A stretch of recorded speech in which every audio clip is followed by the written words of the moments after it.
Mike is still working on the live stream. He gave me a thumbs up. I guess that means we're good. I think we're back on.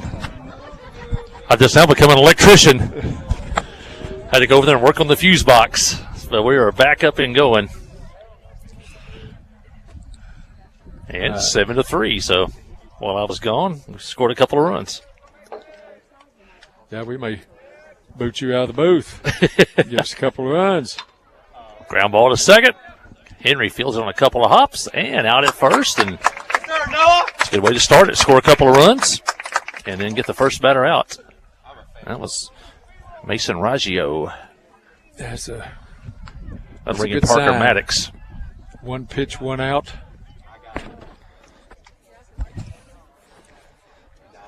Good-looking athlete now coming into the plate. Parker Maddox, the hitter. Maddox, He's shortstop. 1 for 2 today. Singled, knocked in 2 runs in the first, walked and scored in the third. He taps one back toward the pitcher. This is going to be a tough play. Colson gets it, throws, and out at the first. That was a heck of a play by Colson Clute. Slow roller toward third. He had to field it. Left-handed pitcher, so he had to spin all the way around and throw it to first. And what a throw, right on the money. 2 up, 2 down here in the Mills 4th inning. That was a nice play, Bochy. Yeah. He probably threw about an 85-mile-an-hour fastball over there. That was a tough play. Tough for a left-handed pitcher to go to the left, to the third base line, have to turn all the way around and throw it. And Zion Smith gets hit.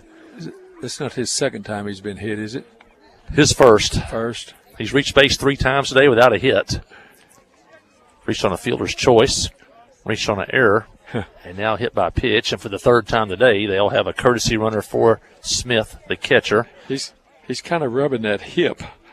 Nobody likes to get hit, but he got it right on the fat part of his rear. That's all right. Let's see if the Jackets can settle them down without a run. Throw to first, back there. Jackson Powers, the hitter. He's 0 for 2 today. Or check that 0 for 1. He had a sacrifice fly, knocked in a run, then struck out in the 3rd. 7-3 Mills, and foul back to the screen for a strike. Mills with 3 in the first, 1 in the second, 3 in the third. Clinton with 1 in the second, and 2 in the third. Colson's pitches look like they're going to be a foot off, and then they cut back in on your hands. Third first, runner back. You know, Greg Maddox didn't really throw hard enough to break glass, but he lived 2 inches on the corner, 2 inches off the corner. And the hitter, you had to decide, was it going to be on the corner or off? Yeah, and he figured out that if the ump's going to cause that 2 inches off, I'll just throw it 3. Yeah, I got him picked off. Throw to second, and he is safe there. As Clute, the runner, took off early. Clute threw it behind him at first. And Hester's throw to second was in the dirt. And the runner reaches second now with 2 outs. And that's a teachable moment for a coach when they come back in. As soon as that runner takes off, the first baseman needs to shorten that throw from the pitcher 3 or 4 steps. Then he's got a lot better fly angle. Ball, center field. Now McNabb has to come in. It drops in front of him. And Mills is going to get a 2-out run here in the 4th inning. Shallow fly ball center field. Harold came in hard, but couldn't get there in time. And Mills is going to get a run after getting the first 2 outs. 2 RBIs now for Jackson Powers. Score now Mills 8, Clinton 3. You see that left-handed, that fastball moves. That one's running away all the time. Looked like it was coming down the middle, ended up outside. Jarrett Jackson, the hitter, takes a ball. He was hit by a pitch. There's been 3 Comets hit by Clinton pitchers today. He also struck out in the 3rd. Here's the pitch in the dirt, back to the screen. And the runner goes to second, and he's in scoring position with 2 outs. Jackson, the 6th placed hitter.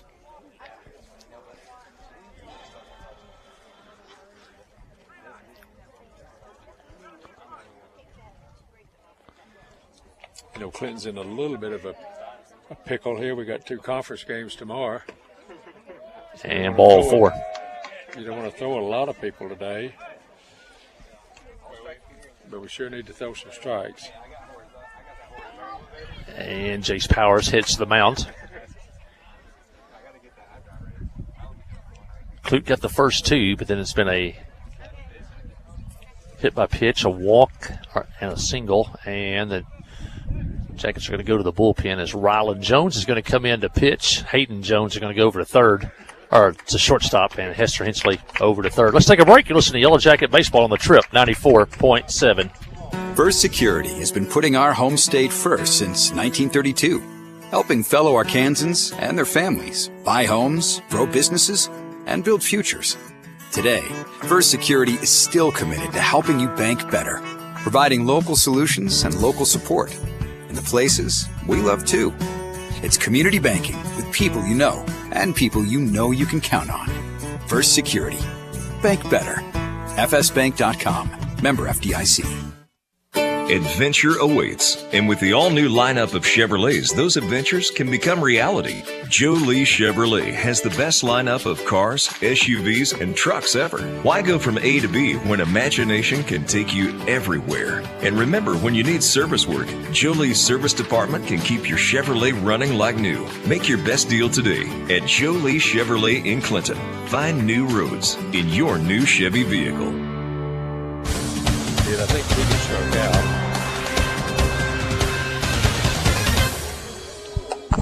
Third pitcher of the day for Clinton is Rylan Jones. He comes in here with runner at second and 2 outs. Mills leading 8-3. We're in the top of the 4th inning. Beautiful day here at the ballpark. We'll be across town tomorrow, 4:30. Senior girls take on Valley Springs in softball action. Come on out if you're in the area. Lady Jackets off to a 3-1 start on the year.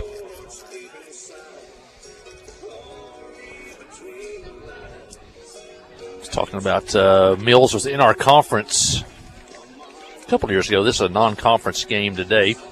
Tomorrow will be a non-conference game with Valley Springs.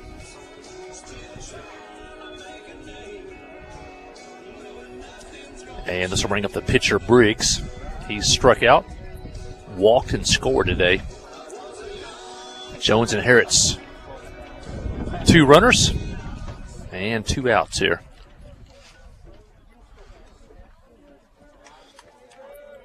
Here's the pitch. And in the dirt, blocked by Rose. Good play by Keegan.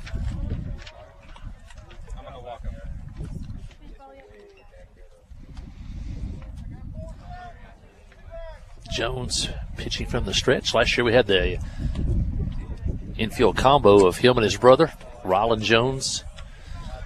Shortstop, Dylan Jones at second. Dylan's graduated after a really good career, and he's in the college at Harding University.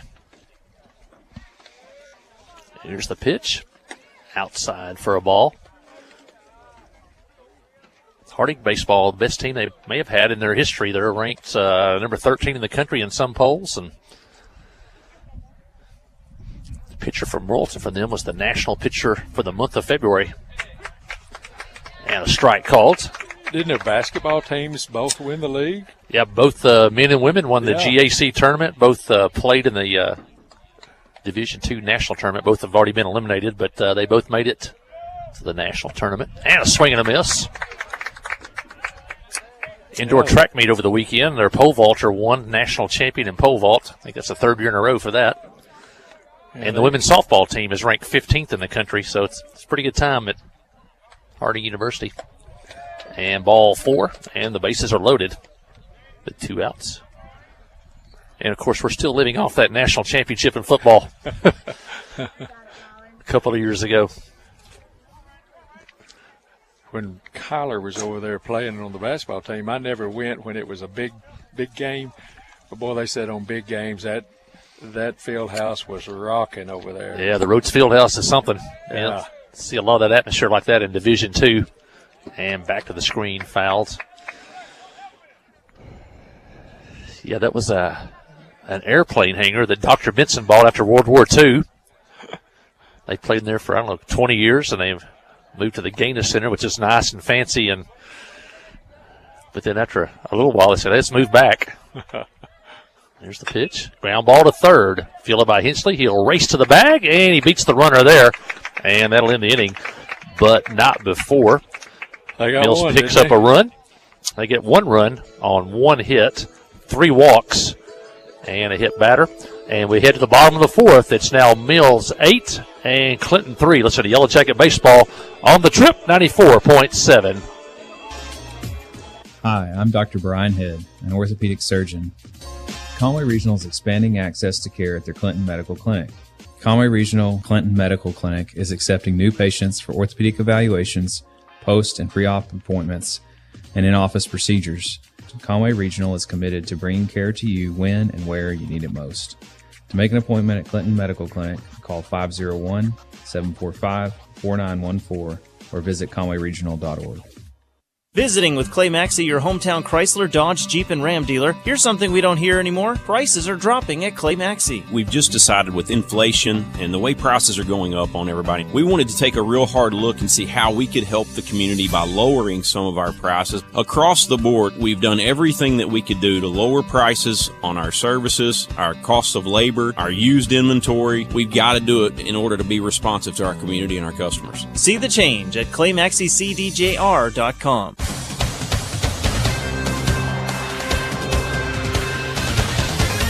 Yeah, head to the bottom of the fourth. We're halfway through this one. Mills leads 8-3. Jackets got a couple of runs in the third. Let's see what they can do here in the fourth inning. It'll be Clute, Henry, and Westfall here in the fourth. Anybody gets on, Colton Warren.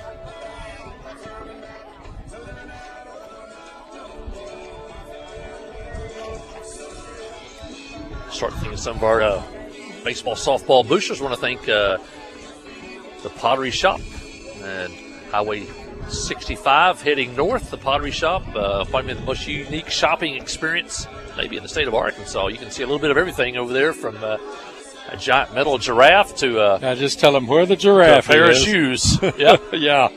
I always told Coach Post, when you finally get your first house, you're going to need that giant yellow giraffe in your yard. Well, he's got the house, but he hadn't got the giraffe yet.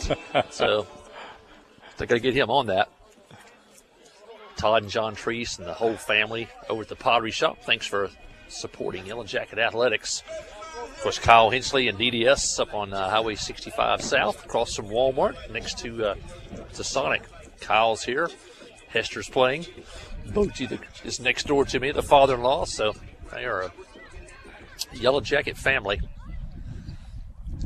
All right, Clute at the plate. Briggs, fourth inning of work for the Mills Comets. First pitch is a ball. I don't know if you get on the Fearless Friday, and then they have a forum where people just write in, give their opinion, this and that. A couple of weeks ago, there was, who are some of the best coaches in Class 4A, and somebody really was high on Coach Post. Talking about since he's been here, the districts and conferences and regionals, and how many times been in the state, and pretty impressive. Yeah, he's had a good run, and hopefully just the beginning here. Yeah. 5 years ball in the dirt. Yeah, this was his 5th season. 5 trips to the state tournament, 3 Elite Eights, and 1 Final Four. 3 conference championships, 2 regional championships. Not too bad for 5-year span. 3-0 the count. Clute trying to get on to start the inning, takes a strike. This year, the Lady Yellow Jackets made the Elite Eight. The junior high won the conference, and Holly and the 7th graders are something like 16-3 this year. Yeah. So the one thing I like about some of what Coach Post does and Coach Tate, and inside ball 4. The junior high team, 7th grade team, they just got better as the year went on. you know, they didn't ever seem like they plateaued. They just got better every game, and I think that speaks really well for the coaches. Yep. And I think Coach Post is starting this Wednesday, every Wednesday to the rest of the school year. I think it's second grade through fourth grade, fifth grade. We're going to have skills and drills every Wednesday afternoons, 3:30. Wow. So, and a pop fly on the infield. First baseman comes in, says he has it, and makes the play in fair territory for the first out of the inning. Here's Gabe Henry pops up. That's another kind of tough play. First baseman kind of looking into what little sun we have. A little cloudy, but there's a sky-high pop. Luke Westfall, the hitter. Westfall grounded out to third. His first time up back in the second. 8-3 Mills. We're in the fourth. Briggs from the stretch to the plate, and a ground ball at the third baseman. Throw to second. Out there, and that'll be the only play. And for the second straight time, Westfall has hit a hot shot at the third baseman. Boy, that third baseman, that wasn't an easy play, but he made it look easy. Yeah, it was kind of a short hop. To his backhand side. That's Barlow at third, made the play. Yeah, that ball gets by, and it's to the fence on the roll. We're still running.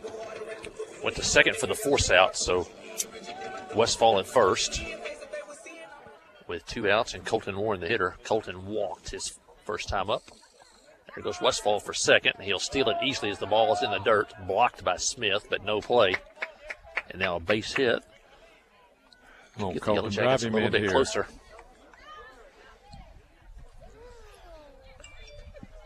Colton may have family listening down in South Carolina. Sometimes they are. Hope they are today. Well, I hope he makes them happy. Give him a line drive. Got a big hole in right center field. Here's the pitch. It's outside for a ball. Colton takes a lot of walks. I don't know if it's because he's left-handed and pitchers don't see that all, but he takes a lot of walks. 2-0 the count. Keegan Rose on deck. Westfall at second. Here's the pitch. And a pop fly toward the third base dugout. That's out.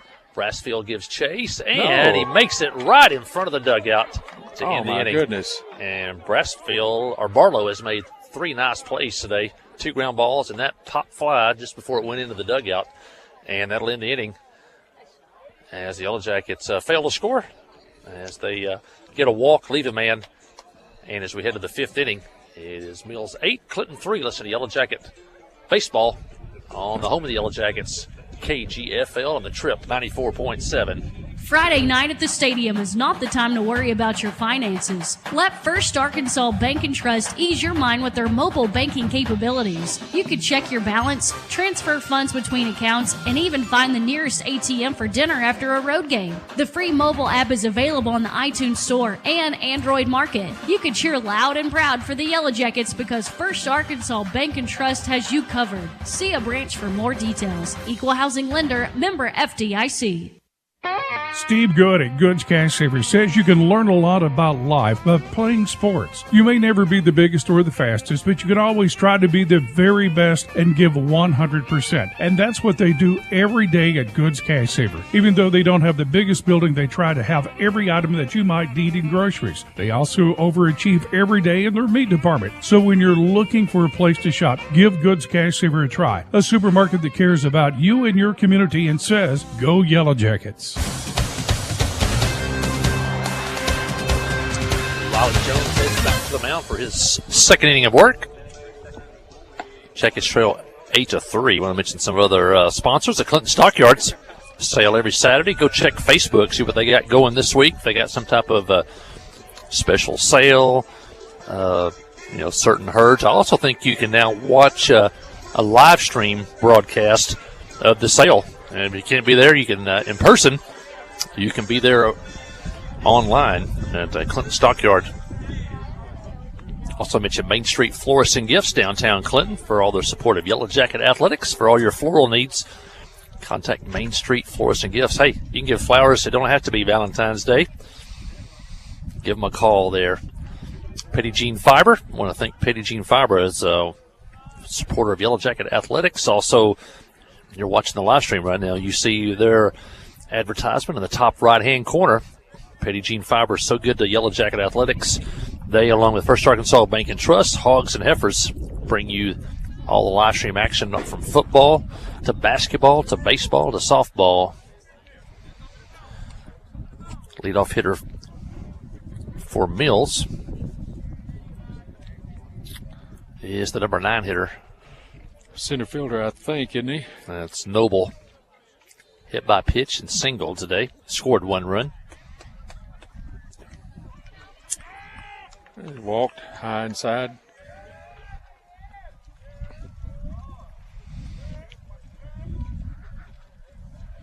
And back to the top of the order, that'll bring in James Brassfield. Brassfield walked and scored. Walked and was stranded. And hit a ball.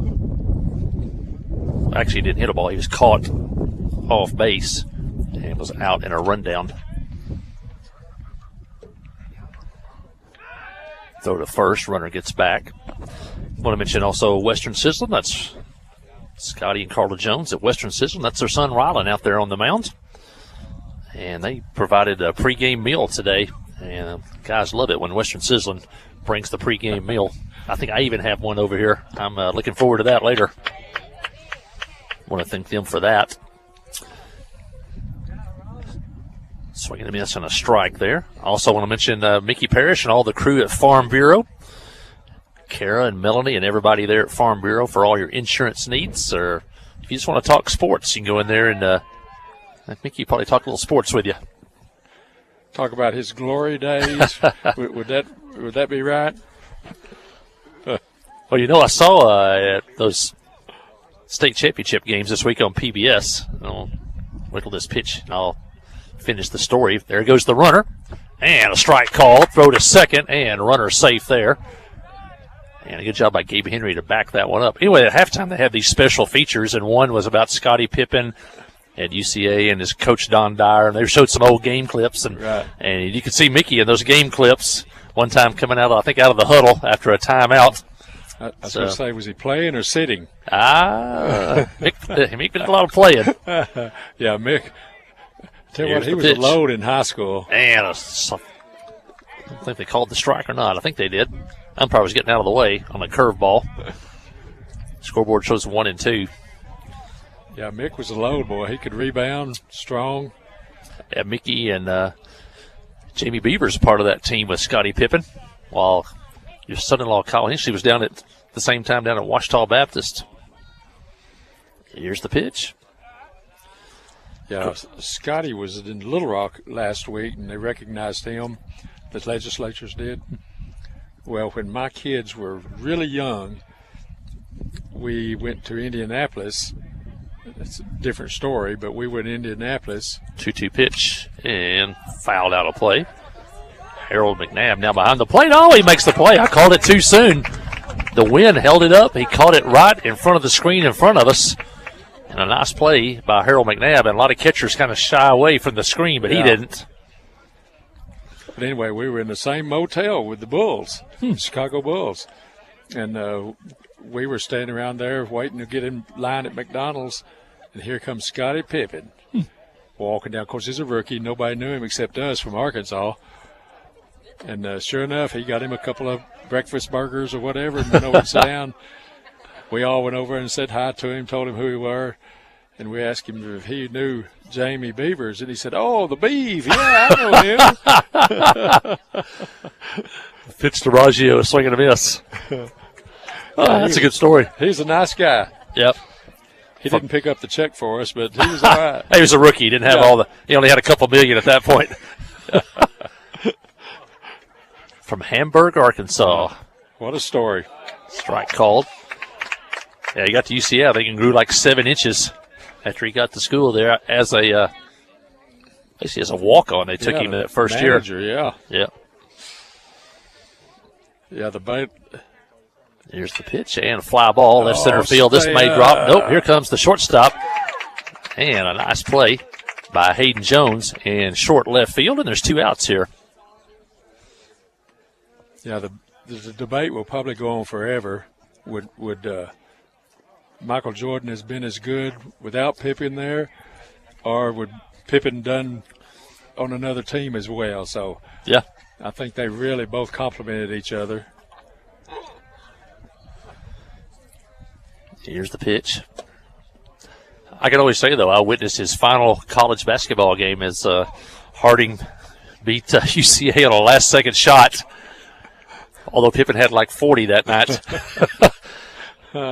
Harding ended his college career. And the pitch is a ball 2. Growing up at that time, though, and going to the games, you could tell he was different. He was catching balls and jumping that, the other players were not. You could tell he was different. And it proved out later with a long NBA career. Yeah. 2-1 to count. Jackets with a chance to get out of the inning without a run being scored. Parker Maddox, the shortstop, is the hitter. And he fouls one off the end of the bat. Now it's 2-2.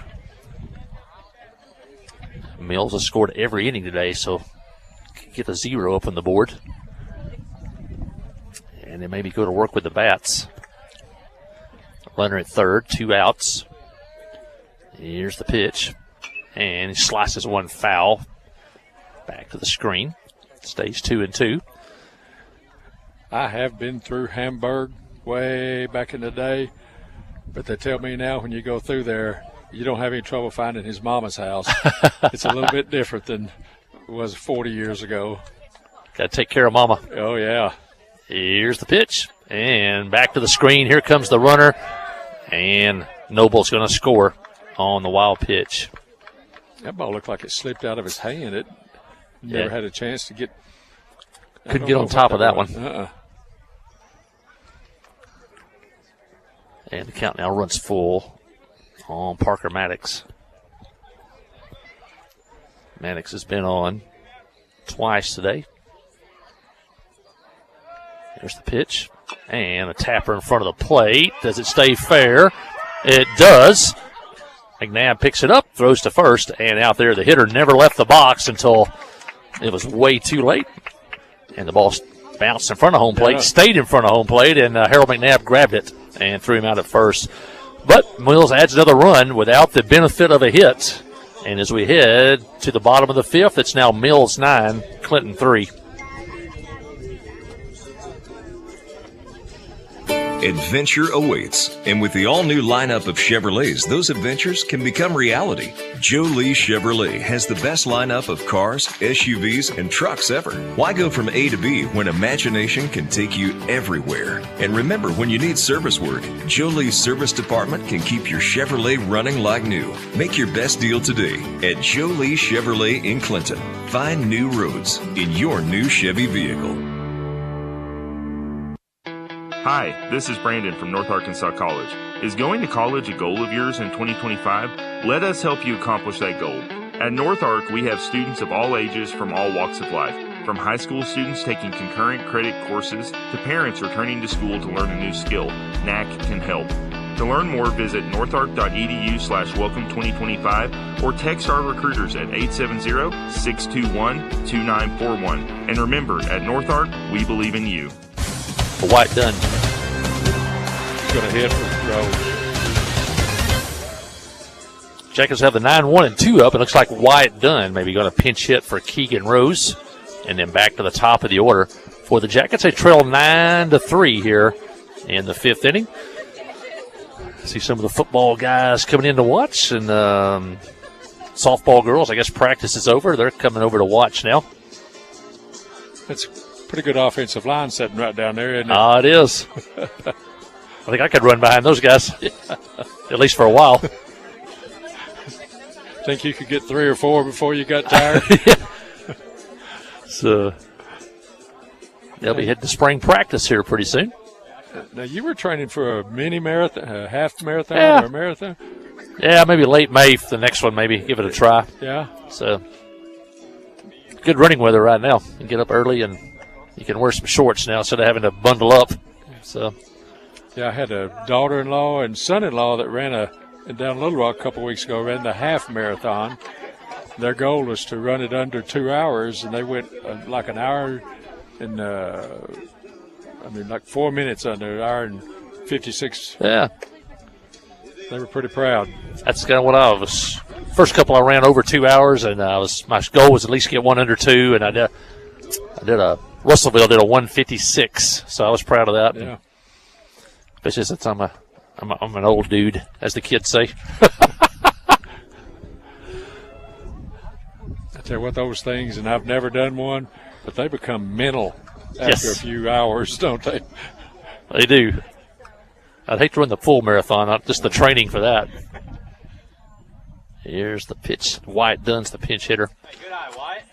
When I run one, I'm usually excited the first 4 or 5 miles, and I'm excited mile 10 through 13. It's mile 6 through 10 where you're thinking, why am I out here?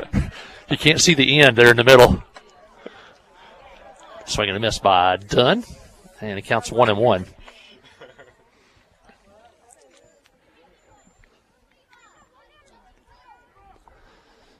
Jackets trail 9-3 in the 5th. And a swing and a miss. Now 1-2. Sun starting to set in the west. Lights on here at the ballpark. There'll be a JV game following this one. Those are usually 3-inning games, aren't they? Yep. Back to the screen, 2-2. Is that pole just not, that set of lights not on? Oh, yeah. Left center field, the lights are not on. Yeah. Left field, we got a couple out.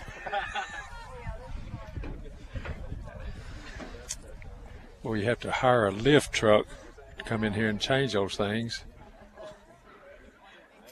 Here's the pitch. And strike called, and that's the first out of the inning as Dunn goes down on strikes. That's only really the second strikeout of the game for Mills pitching. Jackets have put the ball in play. Back to the top of the order, and Harold McNabb. Yeah, their third baseman's made 2 or 3 nice plays. We just need to keep trying to give them a chance.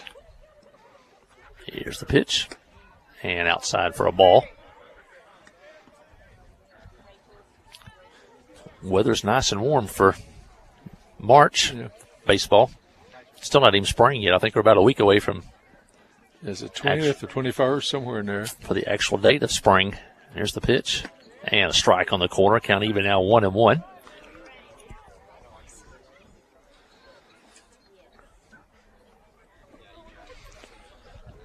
Kind of the stormy tornado weather season. And we saw some pass through north and east of us the other night. But I always remember people to, on these stormy nights, tune in to KHPQ.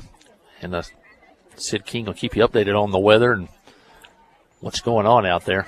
I know 56 got hit pretty hard in Cave City. And pitches outside for a ball. And my buddy sent me a picture, if I can find it, from Cave City. 3-1 the count. McNabb trying to get on here in the 5th. And inside, ball 4. McNabb is on. Maybe that'll start something. That'll bring in Rylan Jones. Doubled his last time up. Rylan, a part of that Yellow Jacket football squad, and a great year at running back.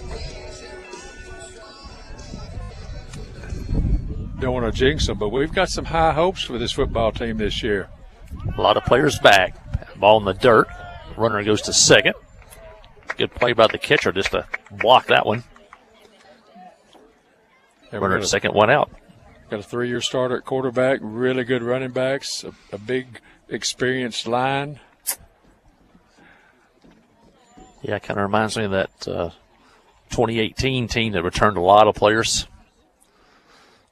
Here's the pitch and a swing and a miss. That was the team that got to the second round, and we lost at Junction City in the final 9 seconds for the chance to get to the semifinals.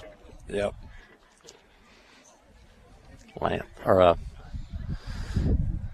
Weston Amos, Caleb Bowman, and those guys, and pitches a ball. Now 2-1.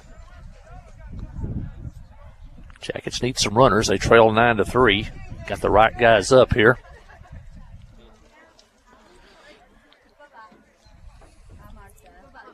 Here's the pitch to Jones. And fouls it back to the screen. Count even up at 2-2. Hayden Jones, another one of those Yellow Jacket football players on deck. Going to be an outstanding linebacker before his career is over.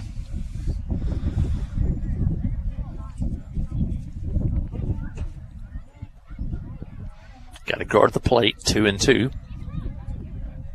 McNabb leads away from second.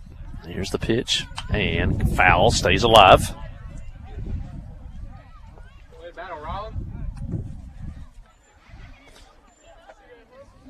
I can see the coach over in the dugout there trying to get the pitcher to bend his back. Everything's up high. Briggs in his 5th inning of work. We talked about his release point way above his head. Here's the pitch. And line drive, center field. Center fielder goes back and makes the play. That's Noble in center field, but Jones hit it right on the nose, but right at Noble. The last at bat, he hit one over his head. They played him a little deeper this time. 2 outs here in the 8th. That'll bring in Hayden Jones. Runner at second. Jackets down by 6.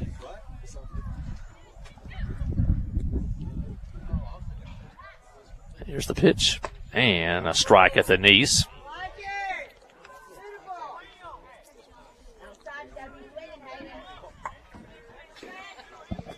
Sun goes down. It's getting a little bit cool. Yeah, the wind is still blowing. Here's the 0-1. And fly ball, left field, foul territory. Raggio chases and can't make the play. Went a long ways, and there's a lot of room out there, but he couldn't make the play. Yeah, he wasn't as close to the fence as I thought, but I think he slowed up, didn't want to run into the fence. Jones has new life. See what he can do with it here. Smith's going to go to the mound, talk to the pitcher. Did you see that kid from Arkansas, the Razorbacks, that Thomas ran into center field fences full speed? I guess that was Saturday. I mean, he was full stride, trying to catch the ball over his head. Jones steps back in. That's Hayden. Briggs to the plate, and it's high, back to the screen, and McNabb will go over to third with 2 outs. Keep chipping away, trying to get that run in from third. Count now 1-2.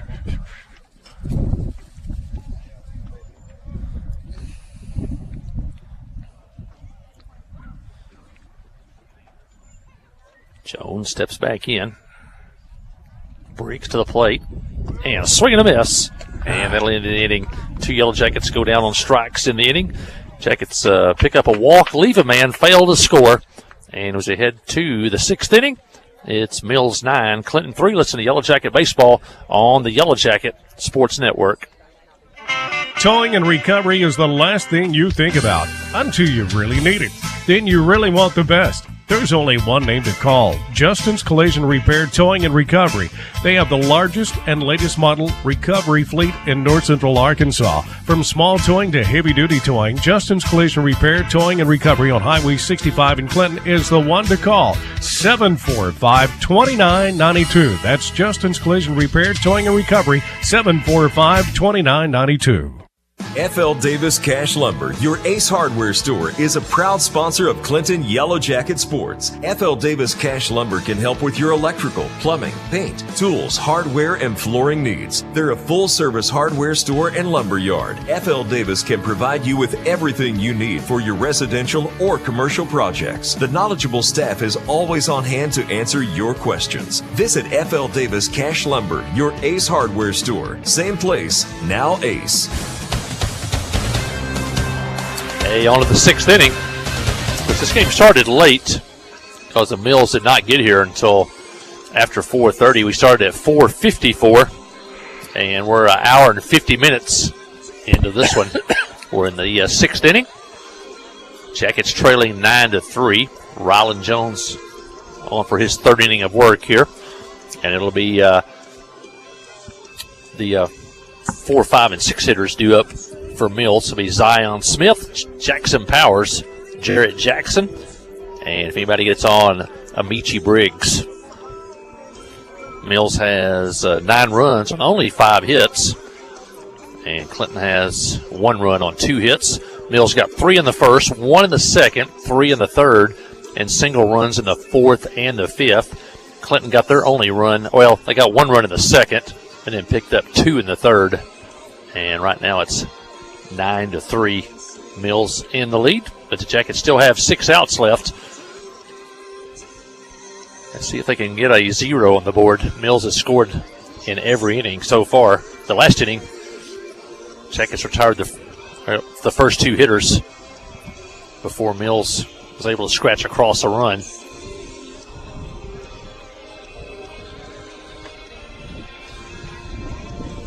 Smith, the hitter, and he's reached base 3 times today. A fielder's choice and scored, an error, he scored, and a hit by pitch, and he scored. That's kind of been the story today. Yep. Too many walks, too many hits by pitch, too many errors.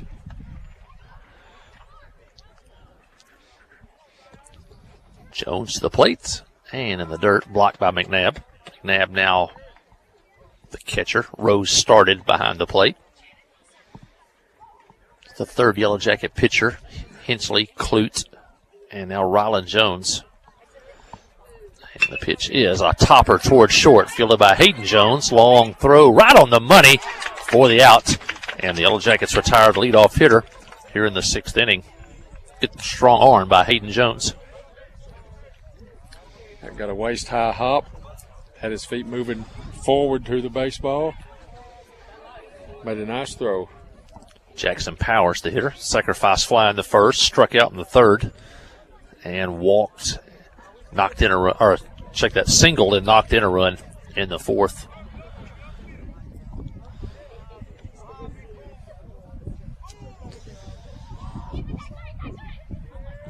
Jones gets his sign. Here's the pitch, and a pop fly foul behind the plate, and I believe this one's going to get out of play. Harold caught one earlier, almost against the screen here behind home plate.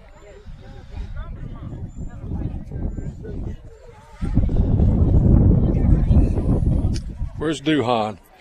He'd have had that ball before it quit rolling. A lot of us are saying, where's the Duhan? He is almost irreplaceable.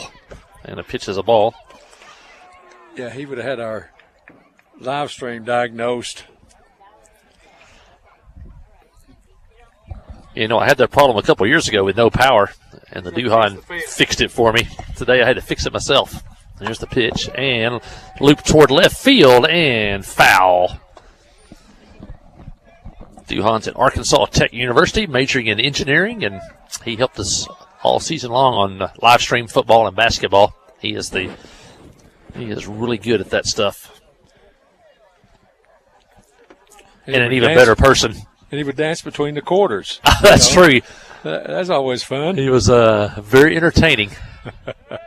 Here's the pitch, and a swing and a miss. Count now. That is strike 3. As I look up on the board, so first 2 out here. Petty Jean Fiber strikeout for Yellow Jacket pitching. I believe that's the 6th on the day. There's 1, 2, 3, 4, 5. I think I have another one somewhere. And fly ball in the infield. The Jackets have a chance to retire the side in order. Ooh. And they do, as Hayden Jones makes the catch in short left field. And for the first time today, Mills goes down in order.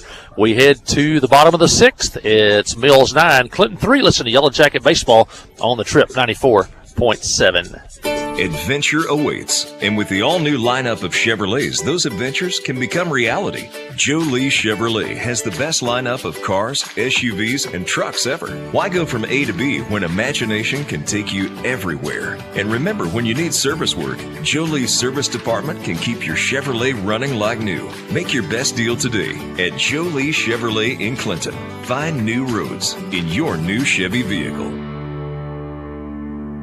Wherever the river flows and however the game goes, the River Company is a proud sponsor of Clinton Yellow Jacket Sports. Just like in sports, you want someone who has your back. The professional team at the River Company Insurance does just that.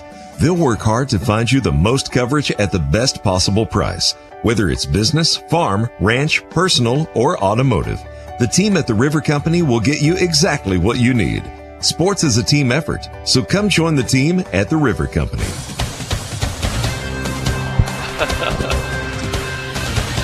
Looking at Boji between the innings there, Blue Rock Mills, that's where you grew up, out in that neighborhood out there. Yep, I graduated from there in 1971. I was in the second graduating class. Tell the folks what the high schools were that created Mills.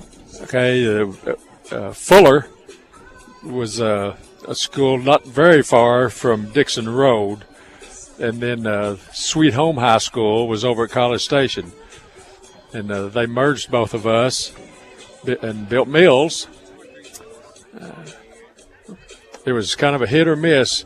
We got they combined really good athletes, but they also combined some pretty good fighters. Yeah. First couple of years, you kind of had to keep your head on the swivel. Probably pretty good rivalry, I guess, in the old days between those two schools. Well, Fuller was always bigger than College Station or Sweet Home High, so we never really played other than maybe junior high. Jackets bat in the sixth. They trail 9-3. And Hensley will lead off. It'll be the 4, 5, and 6 hitters do it for Clinton. And Hester takes a ball, and the Jackets need some runners. Yeah, we don't need to try to hit and steal and bunt and run, all that. We need 2 or 3 base runners and then a base hit. 2 or 3 base runners and another base hit. Here's the pitch. Briggs out for his 6th inning of work. And ball 2. Out there a long time. A lot of room in right center field. Right fielder kind of hugging the line over here. Any way to get on base. Here's the pitch. Ball 3. 3 high pitches. I think you talked about that last inning. A lot of his pitches started getting up. It's a little bit of a sign of getting tired. Your back leg, your back. Let's see what Hensley's doing here. Maybe taking 3-0. Here's the pitch. And a strike on the corner. Taken all the way. Good baseball there. 3-1. Robert Prince, longtime head coach over at third. Jace Powers, pitching coach, coaching over at first base. 3-1 pitch from Briggs is ball 4, and the Yellow Jackets have the leadoff man on here in the 6th. I think that's the 1, 2, 3. That's the 4th inning today. The Yellow Jackets have had the leadoff man on. And that'll bring in Colson Clute. Got to take advantage of this leadoff man on with no outs. Throw to first. Hensley gets back easily.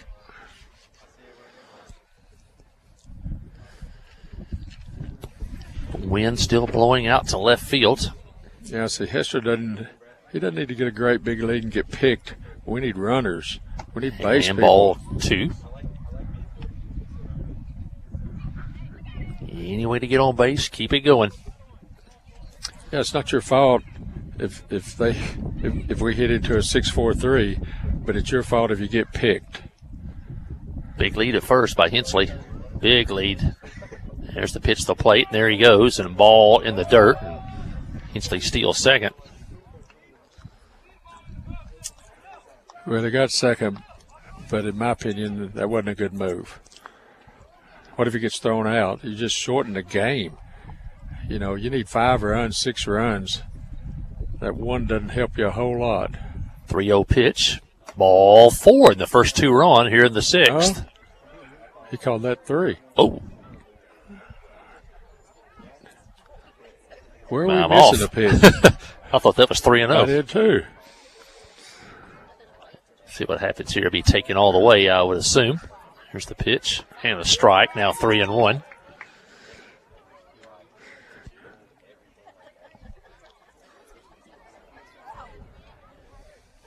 Hinchley at second, nobody out. We're in the 6th. Jackets trail by 6, but they got the leadoff man on. Here's the pitch, and a strike, now 3-2. And now Hinchley hits for third, and he is safe there. Kind of a delayed steal, caught the catcher asleep behind the plate. A daring base running by Mr. Hinchley. He's over at third now with nobody out.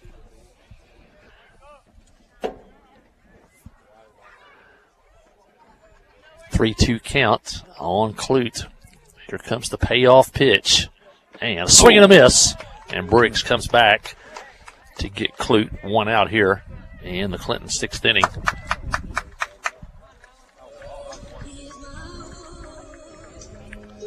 And a pinch hitter for Gabe Henry will be Noah Calhoun.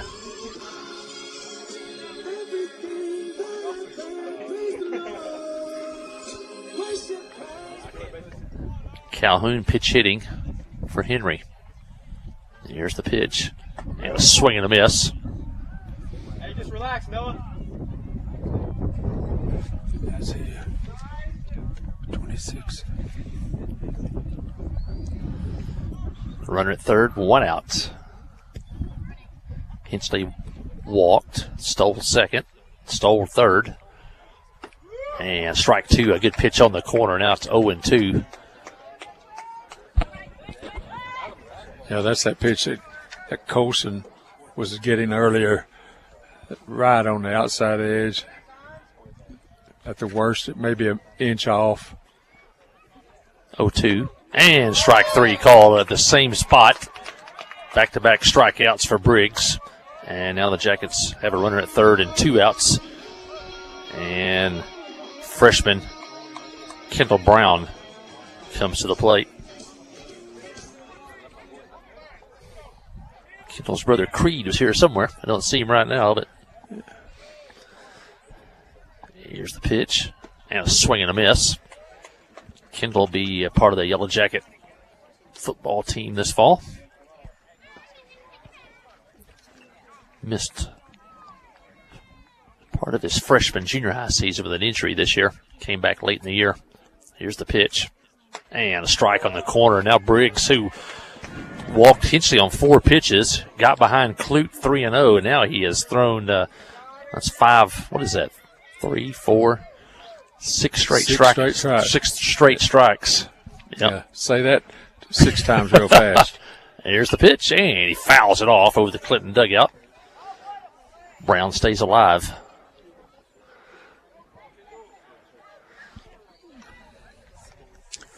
Now let's just poke that thing over the second baseman's head. Brown at the plate, pinch hitting for Westfall. Down in the hole, 0-2. Here's the pitch. And he fouls it back again. Stays alive.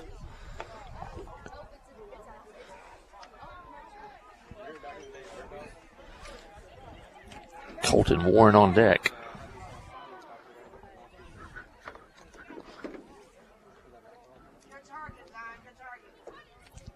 Briggs from the stretch to the plate. And ball in the dirt, back to the screen, and Hinchley will score. And the Jackets add another run. And now they trail 9-4 as Hinchley circled the bases with a walk, 2 stolen bases, and scores on a wild pitch.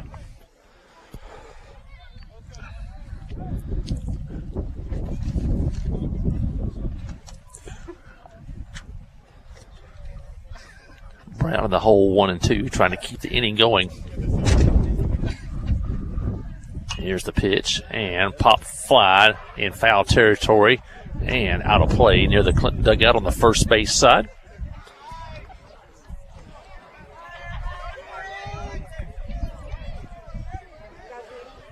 Once again, I want to thank First Arkansas Bank and Trust, Hogs and Heifers, and Petty Jean Fiber for their sponsorship of this live stream. Great pictures today from the ballpark here in Clinton. And you know, Boji, Hogs and Heifers be a good place to watch some NCAA tournament basketball Thursday and Friday. Gotta have a great meal and watch it on TV. I guess you watch every game. Here's the pitch. 40 TVs in there. You can watch every game, every sport. It's a great time at Hogs and Heifers. You got your bracket filled out? Not yet. And me neither. I don't know. In my gut, I can't pick a winner. Here's the pitch. And a swing and a miss. And Brown goes down. After the walk, Briggs strikes out the side, but the Yellow Jackets do score a run. We head to the 7th. It's now Mills 9, Clinton 4. Listen to Yellow Jacket Baseball on the trip, 94.7. Kick off the season Everybody's with saying super Florida fast now. fiber That's internet. Pettigene Fiber gives you the home advantage and is the ultimate choice for sports enthusiasts like you. With lightning fast speeds, you'll never miss a touchdown, a slam dunk, or a winning goal again. Say goodbye to buffering and hello to the ultimate sports experience. Call us at 501-745-2493 to sign up. Better internet, better service, and better pricing that will keep you in all the action. You won't want to miss this. Hi, this is Brandon from North Arkansas College. Is going to college a goal of yours in 2025? Let us help you accomplish that goal. At North Ark, we have students of all ages from all walks of life, from high school students taking concurrent credit courses to parents returning to school to learn a new skill. NAC can help. To learn more, visit northark.edu/welcome2025 or text our recruiters at 870-621-2941. And remember, at North Ark, we believe in you. A service of King Sullivan Radio, K234BB at 94.7 FM, KGFL 1110 AM, Clinton. Well, we're on to the 7th inning, and Mills leads 9-4. 7:01 here in Van Buren County. So we've now played 2 hours and 5 minutes in this one. We don't care if we can come back and win this one, how long it takes. Rylan Jones on the hill. Third Yellow Jacket pitcher of the day. Hensley, Clute, now Rylan Jones. And there'll be a JV game after this one. We won't have the broadcast of that one, but we will be on the air tomorrow at 4:30 as the Lady Yellow Jackets take on the Valley Springs Tigers. And, you know, everybody, Bogie and Clinton, likes to beat Valley Springs no matter what the sport is. Oh, that's right. No So matter what the sport is. You can come out tomorrow and watch Lady Jackets take on Valley Springs. Tough year at Valley this year. Neither of their teams made the regional tournament. When's the last time that ever happened? Yeah, Bergman has kind of taken over the leadership in that area up there. Briggs lead off the pitcher for Mills, and he takes a strike. It'll be the 7, 8, 9 hitters due up here for Mills in the 7th. And Briggs has struck out, walked, and singled, and scored a run. Takes a ball here. In fact, Valley Springs bid and got the state tournament, and then neither one of their teams even made the regional, so that had to be a tough week. That's a tough week of work, especially when one of your teams is not even playing. Yeah. And the pitch is high for a ball, now 2-1. Beautiful pictures on the live stream as the sun shining off the chicken plant, now a part of the Clinton School District, and the shadows here on the field. And it's high for a ball, now 3-1. I'm out of the loop. Wonder what the old long-term plans are for that old chicken plant. Well, there's been several ideas floated, and even there's lots of acreage over here. It could be used for some type of sports fields in the future. Agri department already uses the cattle barns and things over there. It's leadoff walk for Briggs. Wouldn't be surprised maybe to see the bus shops eventually end up over here. There's lots of room over here. And they say some of the building is still in very good shape. It'll be interesting to see. It was a great for the school to be able to purchase that piece of property. You get older schools like Clinton, been here for decades, they get built up into neighborhoods. You get kind of landlocked. So to be able to purchase land adjacent to your school is always a benefit. And back to the screen. Runner goes to second. Briggs thought about going to third, but he'll stay at second. Yeah, the schools up in northwest Arkansas, Springdale, Bentonville, those places, they have all basically gone outside of, their landlocked area and built great big new swing and a miss facilities, except Fayetteville. They do not want to budge. They are right. They're building up their buildings. If you've never been there, they are right up against the University of Arkansas. Yeah. Here's the pitch in the dirt for a ball. Runner's caught off. Now he's going to get back to second. McNabb's throw, and he just barely gets back. As Calhoun put the tag on him. Yeah, I think our Clinton School Administration, Mr. Chalk, the board, and even the city and Richard McCormick all working together to make that happen. Well, it's just been sitting there, not used for many years. I think Pilgrim's Pride, I guess, they were the last owners, I guess, also for working with the school, that it was a more benefit for the school to have that than maybe for a private person to own it. There's a ball back to the screen, and back-to-back walks to start the 7th inning for Mills. Briggs goes over to third on the wild pitch. Looks like we're going to make a pitching change. Colton Warren is probably going to come to the mound. Pitching change here at the ballpark as Jace Powers comes to the mound. Let's take a break and listen to Yellow Jacket Baseball on the Trip 94.7. Steve Good at Goods Cash Savers says you can learn a lot about life by playing sports. You may never be the biggest or the fastest, but you can always try to be the very best and give 100%. And that's what they do every day at Goods Cash Saver. Even though they don't have the biggest building, they try to have every item that you might need in groceries. They also overachieve every day in their meat department. So when you're looking for a place to shop, give Goods Cash Saver a try. A supermarket that cares about you and your community and says, go Yellow Jackets. Kick off the season with super fast fiber internet. Petit Fiber gives you the home advantage and is the ultimate choice for sports enthusiasts like you. With lightning fast speeds, you'll never miss a touchdown, a slam dunk, or a winning goal again. Say goodbye to buffering and hello to the ultimate sports experience. Call us at 501-745-2493 to sign up. Better internet, better service, and better pricing that will keep you in all the action. You won't want to miss this.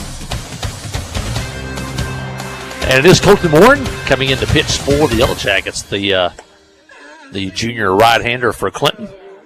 He'll be the 4th pitcher of the day for the Yellow Jackets, following Hensley, Clute, Ryland Jones, and now Colton Warren. And Warren's going to inherit some trouble here. 1st and 3rd, nobody out. Back-to-back walks to start the 7th inning.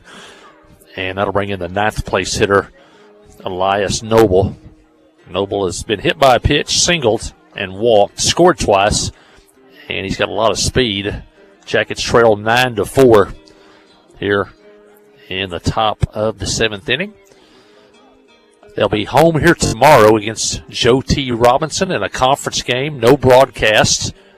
We will be broadcasting across town, though, tomorrow at 4:30 as the Lady Yellow Jackets take on the Valley Springs Lady Tigers. Lady Yellow Jackets off to a 3-1 start on the year. Speaking of building, I don't know if everybody driving down 65, you probably noticed the hill, school hill, and been cleaned off, the house removed. That's the Clinton School District purchased that home and cleaned up the grounds. It looks great, and at some point in the future, there's going to be a road built through there from 65 straight into the arena. It's going to be really nice in the future. So lots of things happening in Clinton and Clinton Public Schools. Here we go. And a pitch is foul back to the screen. You know, I did not go to Ball Knob last week. This may be Colton's first time on the mound this year. I really don't remember seeing him last year, do you? Pardon? I don't want to see him last year on the mound. Do you? Can't remember. I don't. He played a good outfield last year. Here's the pitch. And low, good play by McNabb to keep that in front of him.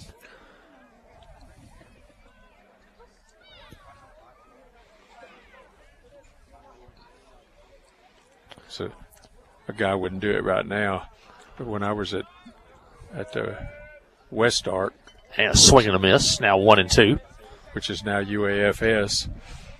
But my good friend, our roommate, was a catcher. And if I happened to throw 2 or 3 in a row in the dirt, he'd pick it up and throw it right back at the dirt with me, about my ankles. Then I'd look at him and say, "What are you doing?" He'd send you a message there. Yeah.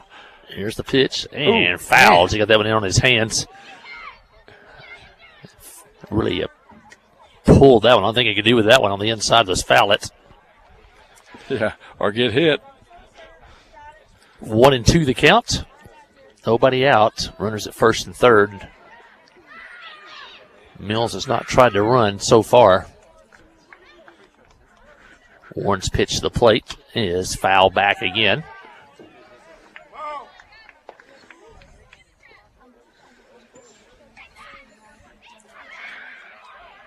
Yeah, with a big lead, or it may just be the runner on second. Hinchley's out center field, by the way, now.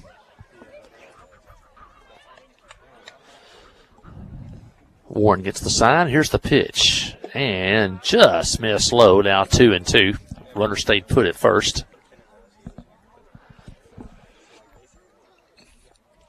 You mentioned tomorrow's games with Robinson.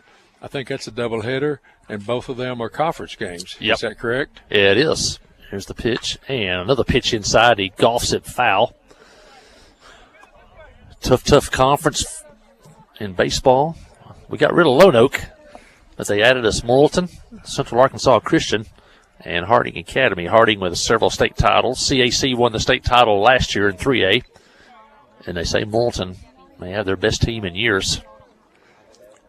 Here's the pitch. And shot toward the left field line. Left fielder going back. Now in foul territory. Makes the play. And the runner fails to tag up. And a good job getting that one back in. I'm not sure if that's Westfall out in left field, but man, he struck that inside pitch and shot it. Played perfectly. Shot it deep into left field, and they ran it down for the out. And the runner took off on the pitch. That's Briggs, and couldn't tag up. Let's see if the Yellow Jackets can take advantage of that.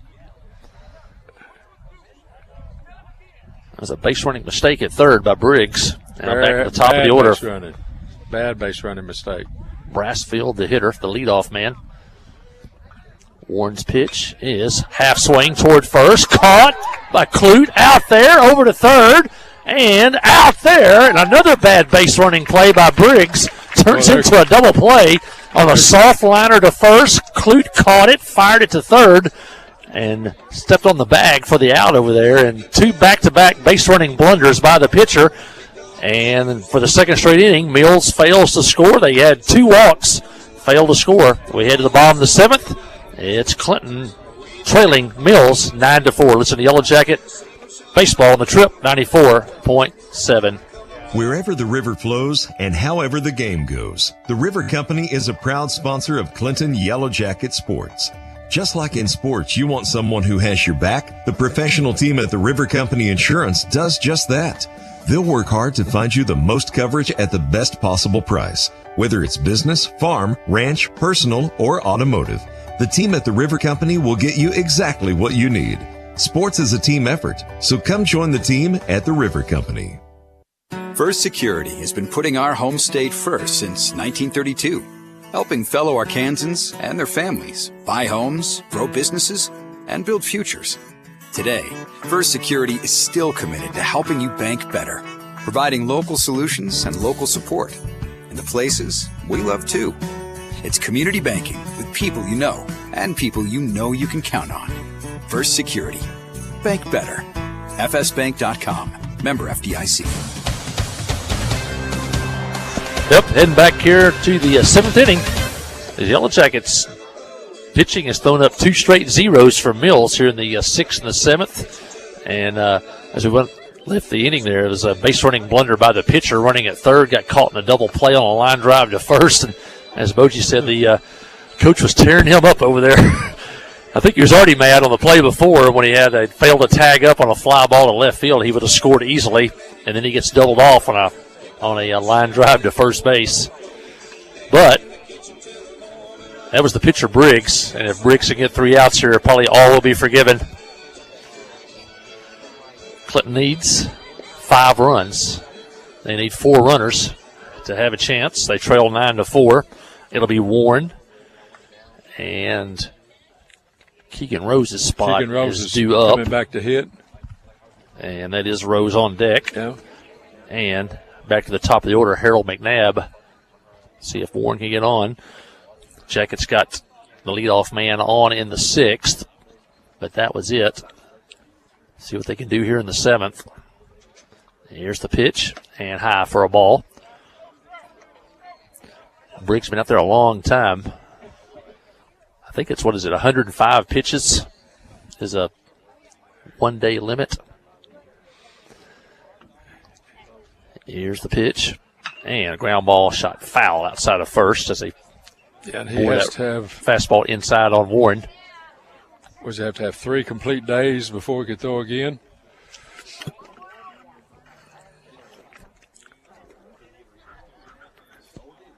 A lot of pitches this early in the season. I guess I was a little more conservative with my kids' arms. Yeah. Here's the pitch, and high for a ball, now 2-1.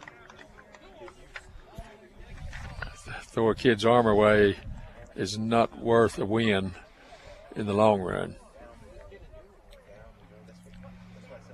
Briggs pitching from the stretch as he's done all day. And a strike on the inside corner, now 2-2. Yeah, that's usually a pitch that Colton jumps on. He likes to get right over that plate. Got to guard the plate. They're playing him to pull. The right fielder is near the line in right field. The center fielder over toward right. And ball 3-2.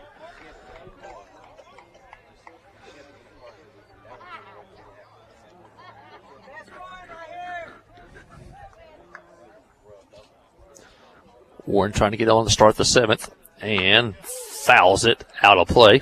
As once again he tried to bore that pitch down and in on the left-handed hitter.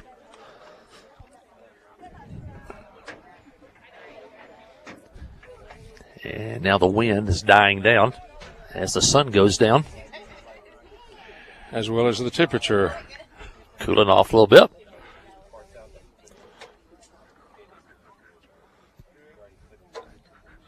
Here's the 3-2. And foul back of the screen. Warren's battling. Yeah, that's the pitch he likes.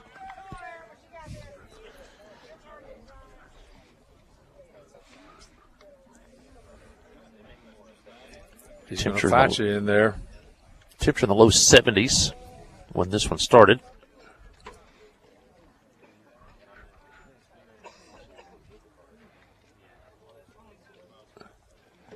Yeah, here's the 3-2. Here comes the payoff pitch. And inside, just missed. Maybe that's a start as Warren walks to open the 7th inning.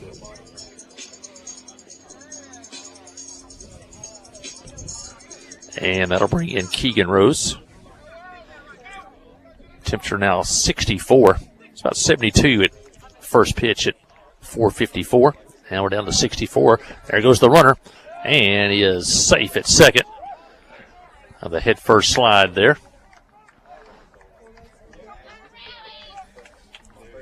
Pitch was a ball to Rose.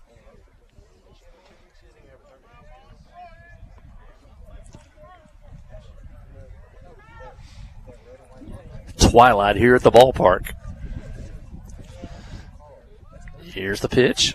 And a tapper toward short, deep in the hole. Fielded by Parker Maddox. No play. Actually throws it to second, then throws it away. But a good job by the right fielder to back that one up. But a base hit by Keegan Rose. The Jackets have the first 2 on here in the 7th inning. And now we're back to the top of the order. And that'll bring in Harold McNabb. Jackets need 2 more runners to have a chance. Trailing by 5. Trailing 9-4 here in the 7th inning. That was a real smart play by their right fielder. If he's not backing that throw up from the shortstop. First pitch is a strike. Yeah, right fielder got positioned. Shortstop deep in the hole, had no play at first. Really probably had no play at second, but he went ahead and threw it. Threw it into right field, but there was the right fielder, Brassfield, to back it up. Briggs gets ahead in the count. And a swing and a miss. Now it's 0-2, and Harold's got to guard the plate. Yeah, that pitch that's on the outside corner, lean over and foul it off, if nothing else. Don't stand there and take it. Yeah, if you can shoot that thing to right field. Here's the pitch. There go the runners. And a throw to third. The pitch is high, safe at third. And the runner stays at first. And it's first and third with nobody out. Now it's 1-2 on Harold McNabb.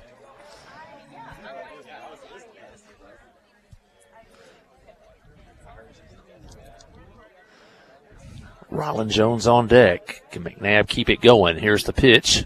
And a swing and a miss. And Harold goes down swinging for the first out here in the 7th inning.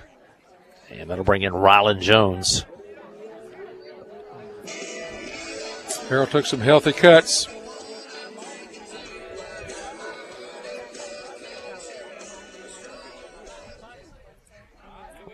Ryland had a double back in the 3rd. There's the pitch. Strike called. Runner goes to second without a throw. And now a base hit could score 2. Hayden Jones on deck. Still need a couple more runners. Briggs not worried about the runners, just throwing to the hitters. And count now 1-1.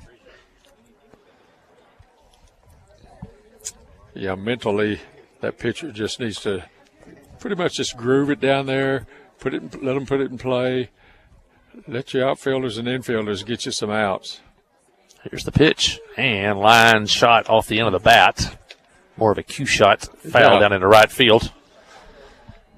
Now the count's 1-2, and Ryland's got to guard the plate.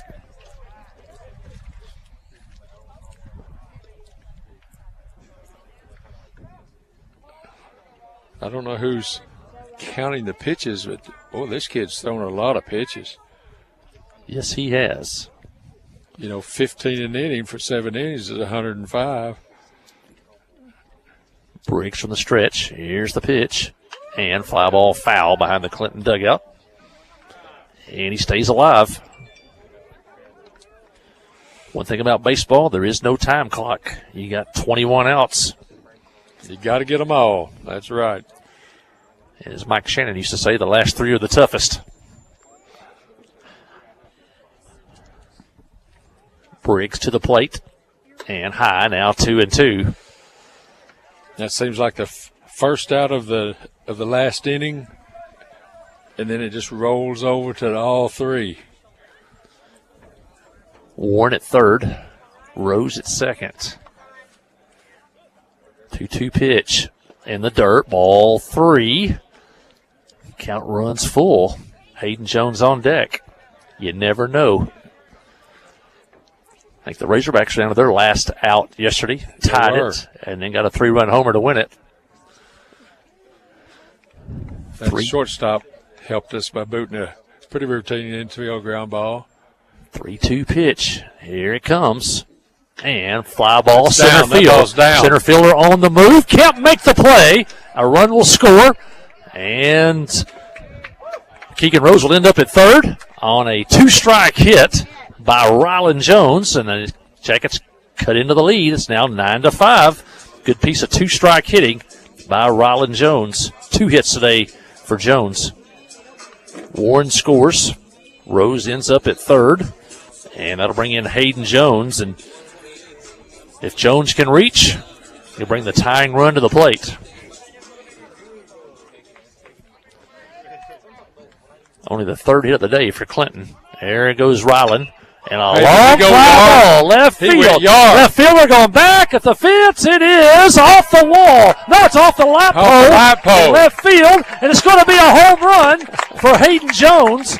A towering fly ball to left field off the light pole for a 3-run homer, and the Jackets cut the lead to 9-8.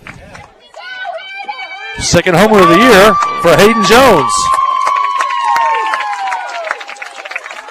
And Boji, the wind had kind of died down. They didn't get a lot of help from the wind. Yeah, that was not a wind-aided home run. Raggio went back, ran out of room, and it hit the light pole maybe 8 feet up the pole, and ricocheted back on the field. And now it's 9-8. And the Jackets bring the tying run to the plate in the form of Hester Hensley. Just one out. A 3-run homer for Hayden Jones, and Hensley takes a strike. that low outside strike that umpire's kind of been given all night. Jackets are still alive. The Cardiac Kids will not quit. Here's the pitch. And just outside, now 1-1. Clute on deck. Hinchley steps back in. Briggs still on the mound. Ball 2. Looks like he's starting to labor a little bit. Yeah, I thought last inning he wasn't as crisp. He was up high. He has thrown a lot of pitches. Here's the pitch. And ball 2 in the dirt. Held on to that one a little too long. We were talking about the pitch count a while ago. What is the penalty if this kid goes over 105? I'd have to look that one up. Yeah, I don't know. I saw in a district tournament a few years ago, maybe a regional tournament, you had to pull the guy at pitch 105. There was a kind of a controversy. And line drive up the middle, base hit into center field. And Hinchley went down and got that low pitch and drove it into center field. And the tying run is on base with 1 out. And the Jackets now have 3 straight hits from Ryland Jones, Hayden Jones, and Hester Hinchley. And the Jackets have 4 hits the inning when you go back and throw that one in by Keegan Rose. And now the manager makes a trip to the mound for Mills. And he is finally going to go to the bullpen. As he's going to bring in, well, let's wait and see. He may just be going to talk to the infielders. Hinchley was up in the last inning and walked. If you remember, stole second and stole third. And then they're going to leave Briggs in the game. That was a quick trip to the mound by the manager.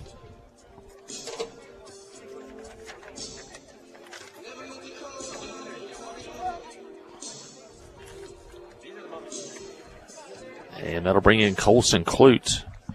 That was head coach Nick Brooks for Mills. Clute steps in. Hinchley with a big lead at first. And there he goes. And a strike on the corner. There's the throw. He is safe at second. And the tying runs at second with only 1 out.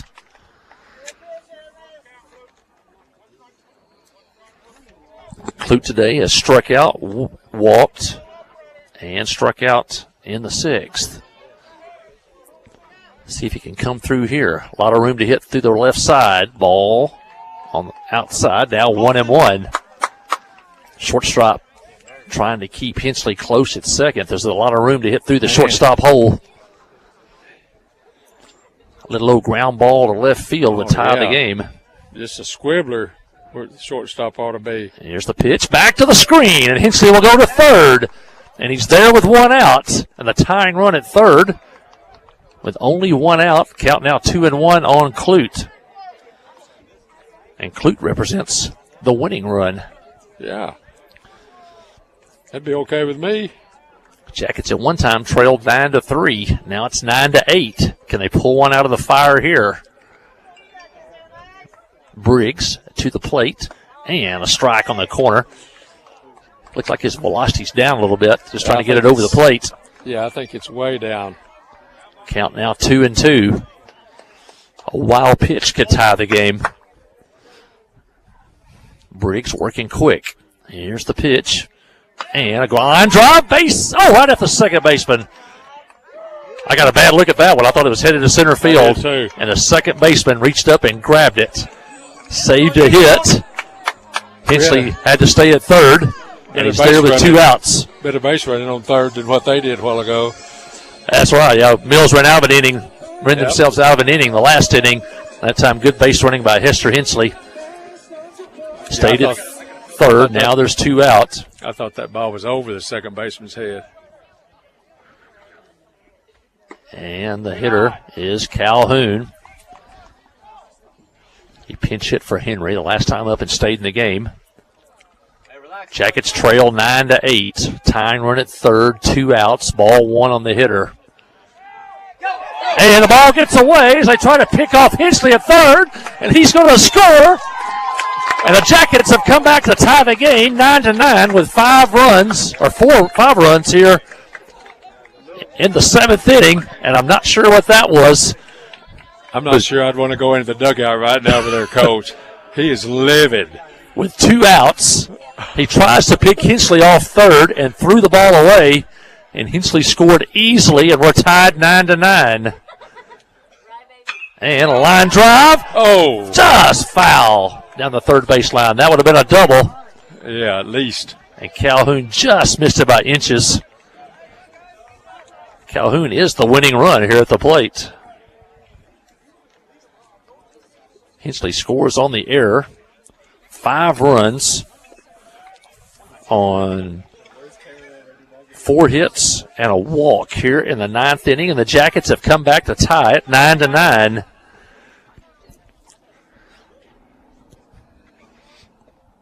Briggs' pitch sails over Calhoun's head. Now it's 2-1. It's just amazing what happens when you can put the ball in play. Put a lot of pressure on the defense to make a play. 2-1 pitch from Briggs is popped up, foul and out of play, and now the count even up 2-2. I don't know where it went.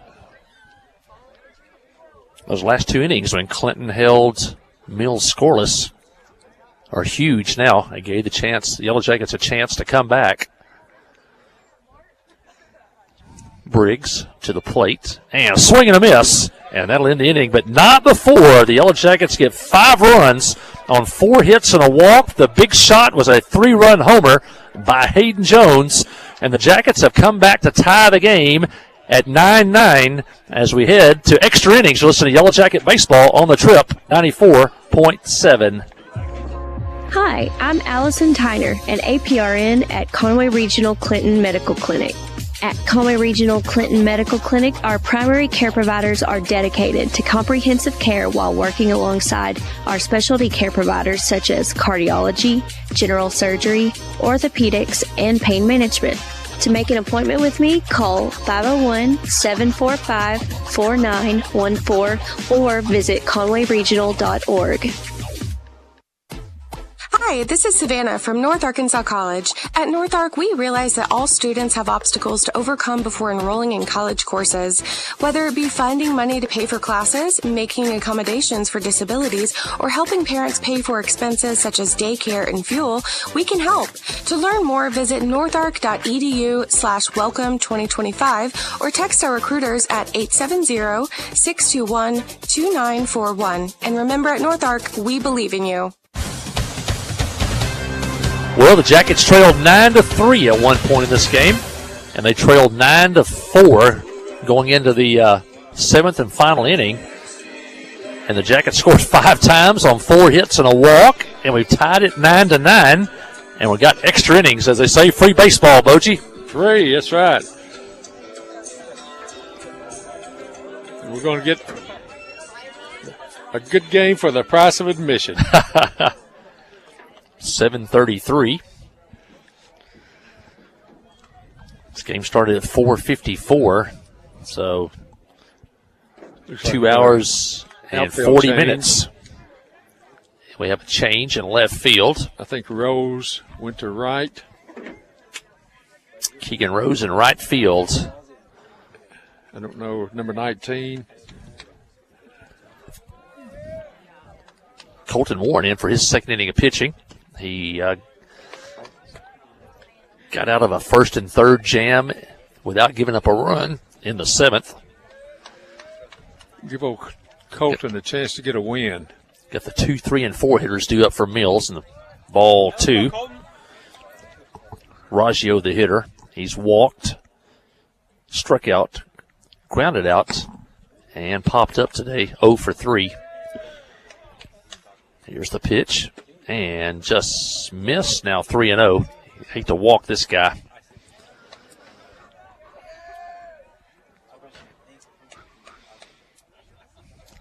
Sun is down, and we're under the lights now. Here's the pitch. High, ball 4. And Raggio walks on 4 pitches.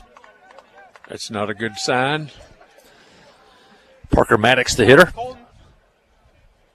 Maddox 1 for 3 today. Had a single in the first. He also walked and scored today.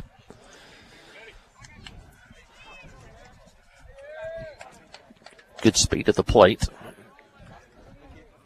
You know, you probably, if you're Mills, you're probably just trying to play for one. Shows bunt and pulls the bat back. Runner steals second. Oh, now they call a strike. Late signal. Thought it was a strike from here, but he didn't make the signal till now. But it is a strike. Good throw by Harold. Made that close at second, but the runner steals it. And that's the lead run now with nobody out. Here's the pitch. And high. Now 1-1.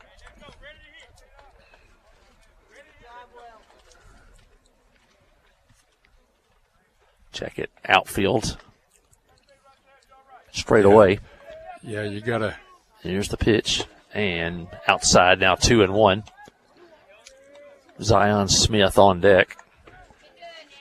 You got to be in close enough with your outfielders to get a one hopper or something to hold that kid at third. Here's the pitch.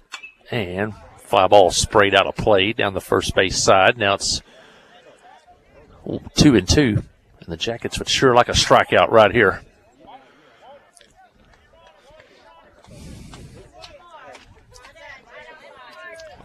Yeah, just simple little moves sometimes makes a difference in a game.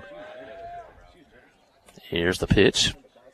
And outside now count runs full, 3-2. First base is open.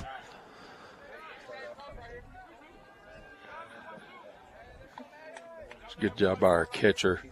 That ball's hard to backhand that far out. Here's the pitch.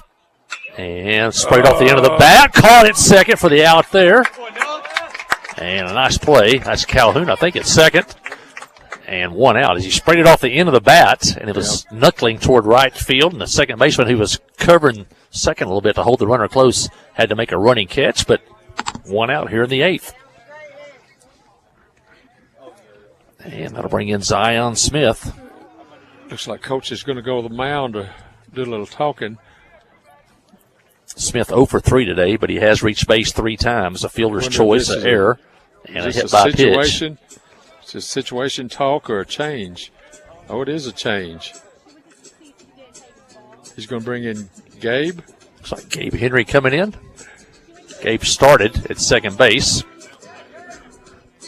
Left the game for a pinch hitter, and now returns. So Colton goes back to center. Hester's coming in. I'm guessing he'll go back to first.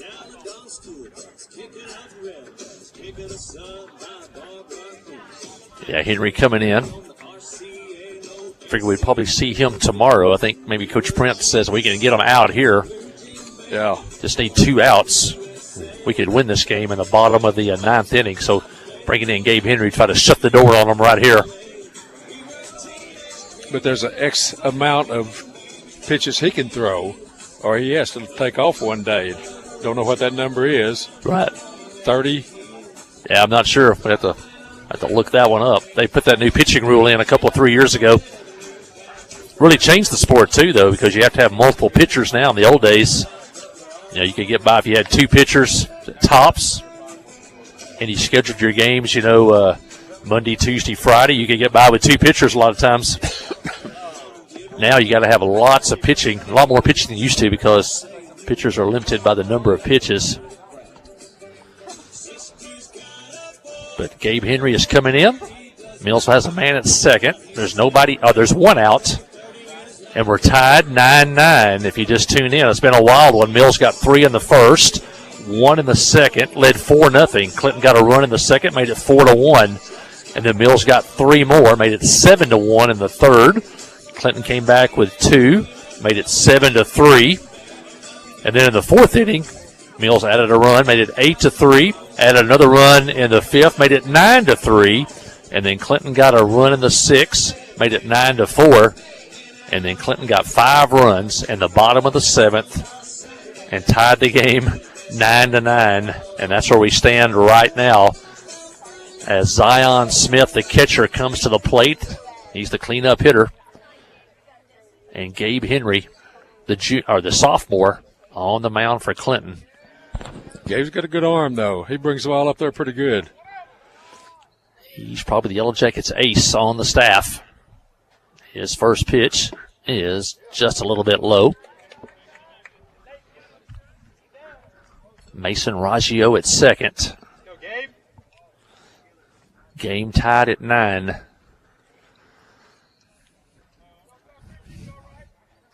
Henry checks the runner at second. Now comes to the plate. And a swing and a miss on a good fastball on the outside corner. If I was capable, I believe I'd live right there with that pitch. He is way off the plate. Kind of pulls his front shoulder. Henry from the stretch to the plate. And inside for a ball. Now 2-1. Yeah, not sure he can cover the outside of the plate very well. No, and watch his lead foot, his left foot. He steps deep in the bucket towards third base. Henry to the plate. And Tapper up the middle. High hopper. Fielded by Hensley at second. Throw to first. Safe there. But a really nice play to keep it on the infield and kept the runner at second. And I think that is Hester Hensley at second. If that ball trickles into center field, the runner may score from second. So just being able to keep that one on the infield saved a run. Smith reaches first. Courtesy runner for him. And it's first and second with one out. Now an infield fly gets you an out. And then you get a force at 3 different bases. So that was not a terrible situation there for Jackson Powers, the hitter. He's 1 for 3 today. He's had a sacrifice fly and a single. Jackets looking for the double play on the infield. If the Jackets hold them here, remember that play by Hester Hensley, keeping that ball on the infield.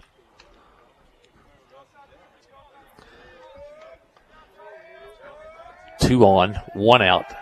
And the pitch is a swing and a miss. As Jackson took a rip at that one. Gabe looks like he's got that demeanor when he's going to say, I'm coming after you. If you can hit it, hit it. I don't think he's going to try to trick anybody. Powers the hitter. Henry the pitcher. Jones trying to get in behind the man at second. Henry checks the runner. And now to the plate. And a looper into right field may drop. And it will off the end of the bat. And a run's going to score. And the runner at first is going to end up at third. And a pretty good pitch there. He just hit it off the end of the bat and dropped it into right field. And now Mills takes the lead 10-9. He just kind of dropped the bat over there. Didn't really take a great swing. But he hit it far enough to get it over the infield. Raggio scores. Jarrett Jackson, the hitter. Now the key now is try to keep this to a one-run game. Jackson 0 for 2, but he's been hit and he's walked. First and third, now one out. Here's the pitch, and a swing and a miss, and he's pulling out that front foot. I'm not sure he can reach the outside corner either.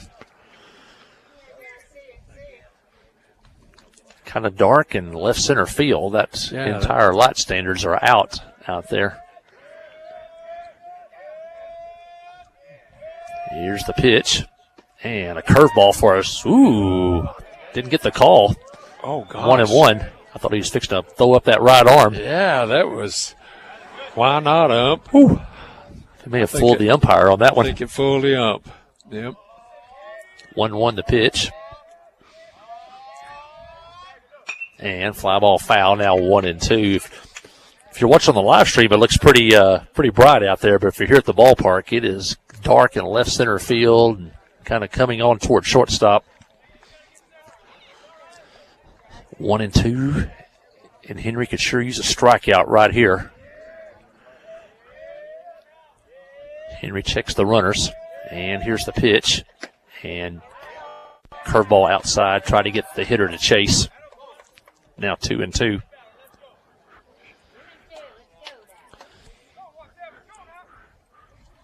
Mills has retaken the lead 10-9. We're in the 8th inning. Henry to the plate. And a swing and a miss. And a strikeout here by Gabe Henry. A Petty-Jean Fiber strikeout. The 7th strikeout today. Check that. That's the 8th strikeout today for Yellow Jacket pitching.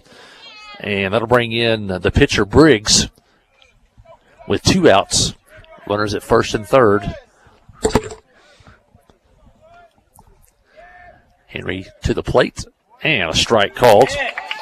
Briggs today has struck out, singled and scored, walked, and walked again in the 7th. So he's 1 for 2 today with 2 walks and an RBI. Henry's pitch is a golf towards second, takes a bad hop or shortstop. Rylan Jones picks it up, steps on the bag for the out, and Henry comes in and retires the side. But Mills did score a run on a walk and 2 singles. And as we head to the bottom of the 8th inning, it is now Mills 10, Clinton 9. You listen to Yellow Jacket Baseball on the Trip 94.7. The Blagg Law Firm is a proud supporter of Clinton High School Yellow Jacket sports. When you need an attorney, call the Blagg Law Firm. Whether it's an injury accident, criminal defense, DWI, family dispute, Ralph Blagg believes in equal justice for all.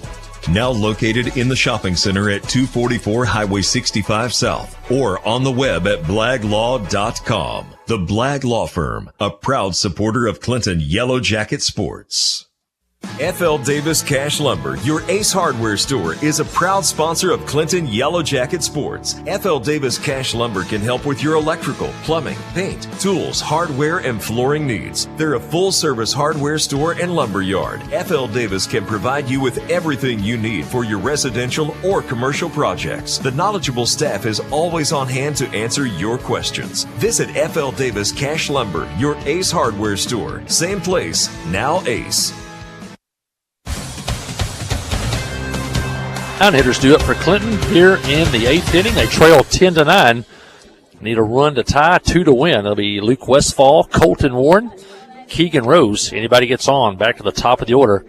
And Harold McNabb. Westfall today is 0 for 3. But, we did score 2 runs with Colton and Keegan. Was it last inning? Yeah, last inning, yeah. Yep. So Colton led off the inning with a walk.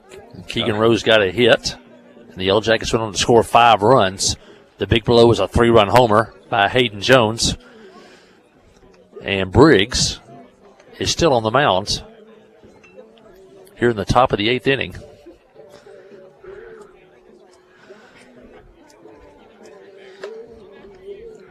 And we're set to go here. Jackets trailed at one time 9-3 and trailed 9-4 when they came to bat in the bottom of the 7th. Still got some folks out there on Booster Island and up in the parking lot. Got a good view from out there. All right, here we go. Briggs to Westfall here in the 8th. First pitch is a ball. I don't think that ball even touched the catcher's mitt. That went right off his shin. The catcher's been out there a long time, too. Yeah. Just watching their kids, we haven't had many chances to see, but I've been watching that shortstop during warm-ups.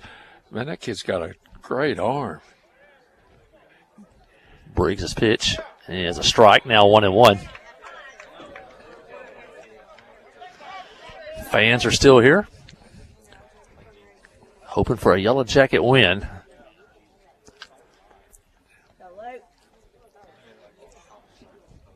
Briggs from the stretch to the plate, and ball 2, 2-1.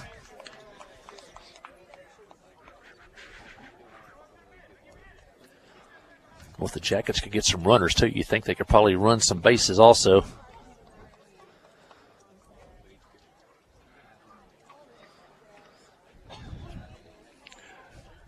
(10-9) Mills.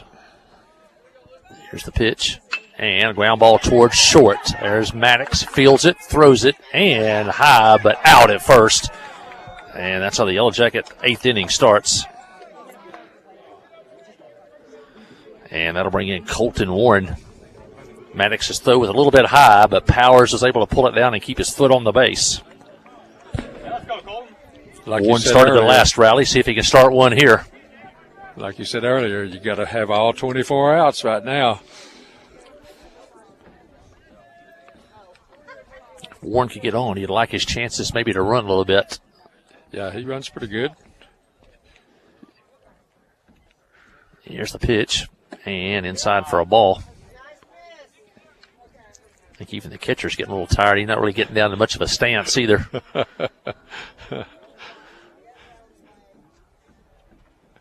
Yeah, he's on one knee now. Here's the pitch. Ball 2.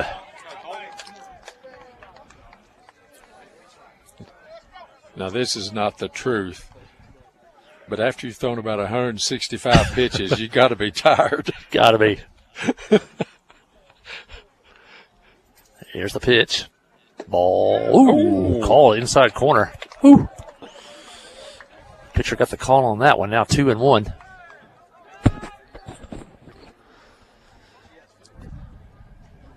Jackets trying to get a runner on here in the 8th inning. Briggs' pitch and foul. Now the count's 2-2. That borderline call would have been 3-0. Instead it went 2-1. That kind of changed the at-bat. Colton had to kind of swing at a marginal pitch there. Now it's 2-2, and he's got to guard the plate.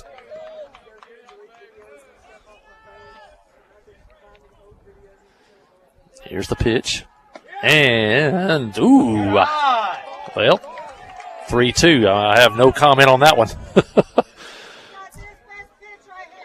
3 balls, 2 strikes.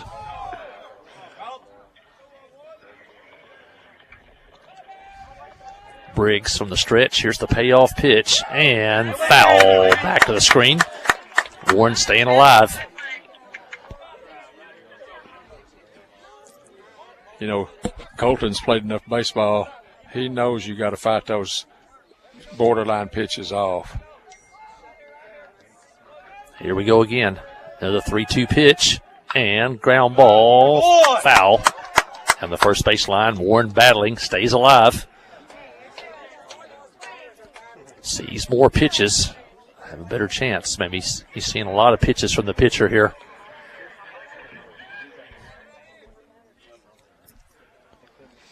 Right-handed pitcher, left-handed batter. Here's the pitch, and fouled again. 3 straight fouls by Warren. Fight him off, man.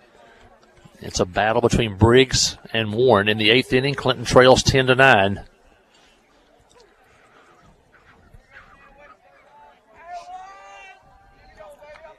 Warren trying to get on. He represents the tying run. Here's the pitch. And it hit him, and he's going to first. And the tying run is on base with 1 out. And you may see Warren do some running.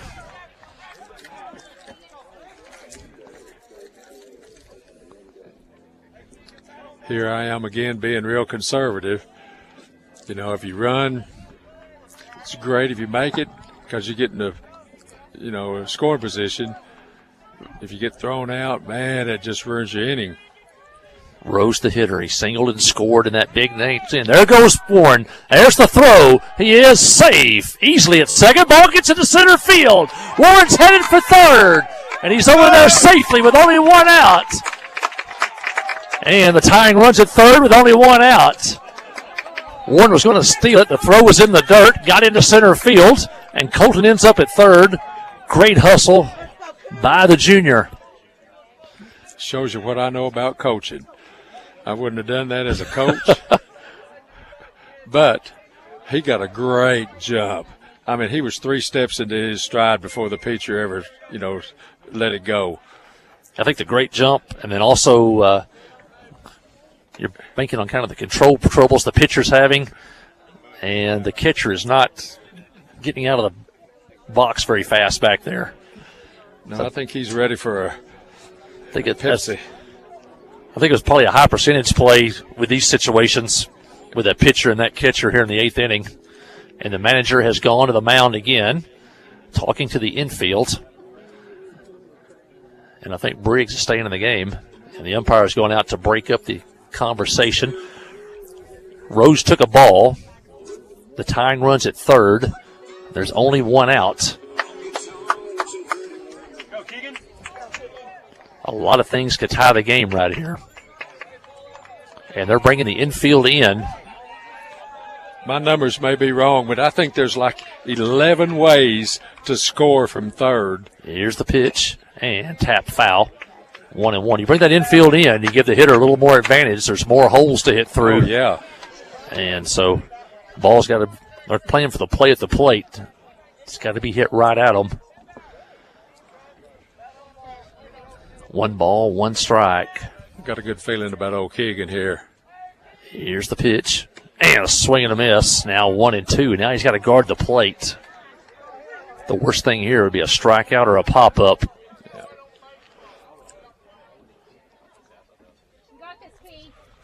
Rose got to guard the plate. Steps back in. Here's the pitch. And a swing and a miss. And Rose goes down. Now the Yellow Jackets are down to their final out in the form of Harold McNabb. Harold, the leadoff hitter. Look for Warren to get a good jump off of third. Maybe a chance maybe to steal home. Yeah, it wouldn't be the first pass ball. You know, they had several back here to the screen. McNabb at the plate. Here's the pitch from Briggs. Outside, ball 1. And Warren's getting a good jump at third.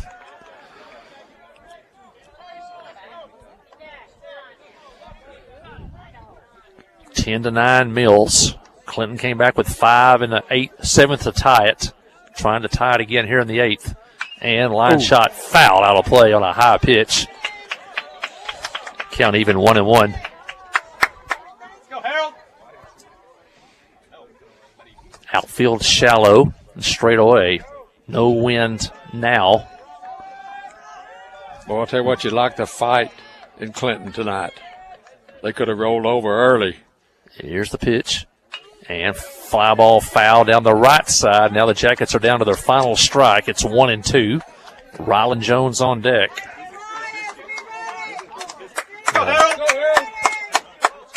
Let's give Rylan and Hayden another chance at swinging. 1 ball, 2 strikes. Runner at third. Warren coming down the line. Briggs to the plate. And swing and a miss on a high fastball. And that'll end the inning as the Yellow Jackets get a runner on via a hit batter, but fail to score. They leave 1 in the 8th inning. And the final score here today in 8 innings, it's Mills 10, Clinton 9. Listen to Yellow Jacket Baseball on the Trip 94.7. At First Security, we've been investing in our home state since 1932, growing deep roots and even deeper relationships. We're part of Arkansas. It's part of us. Today, First Security puts all of that history and stability to good use for you, pouring our resources into the people and places we love best. Arkansas communities, Arkansas families, and Arkansas futures. First Security. Bank better. fsbank.com, member FDIC. Wherever the river flows and however the game goes, the River Company is a proud sponsor of Clinton Yellow Jacket Sports. Just like in sports, you want someone who has your back. The professional team at the River Company Insurance does just that. They'll work hard to find you the most coverage at the best possible price. Whether it's business, farm, ranch, personal, or automotive, the team at the River Company will get you exactly what you need. Sports is a team effort, so come join the team at the River Company. F.L. Davis Cash Lumber, your Ace Hardware store, is a proud sponsor of Clinton Yellow Jacket Sports. F.L. Davis Cash Lumber can help with your electrical, plumbing, paint, tools, hardware, and flooring needs. They're a full-service hardware store and lumber yard. F.L. Davis can provide you with everything you need for your residential or commercial projects. The knowledgeable staff is always on hand to answer your questions. Visit F.L. Davis Cash Lumber, your Ace Hardware store. Same place, now Ace. Towing and recovery is the last thing you think about until you really need it. Then you really want the best. There's only one name to call, Justin's Collision Repair Towing and Recovery. They have the largest and latest model recovery fleet in north central Arkansas. From small towing to heavy-duty towing, Justin's Collision Repair Towing and Recovery on Highway 65 in Clinton is the one to call, 745-2992. That's Justin's. A service of King Sullivan Radio, K234BB and 94.7 FM, KGFL 1110 AM, Clinton.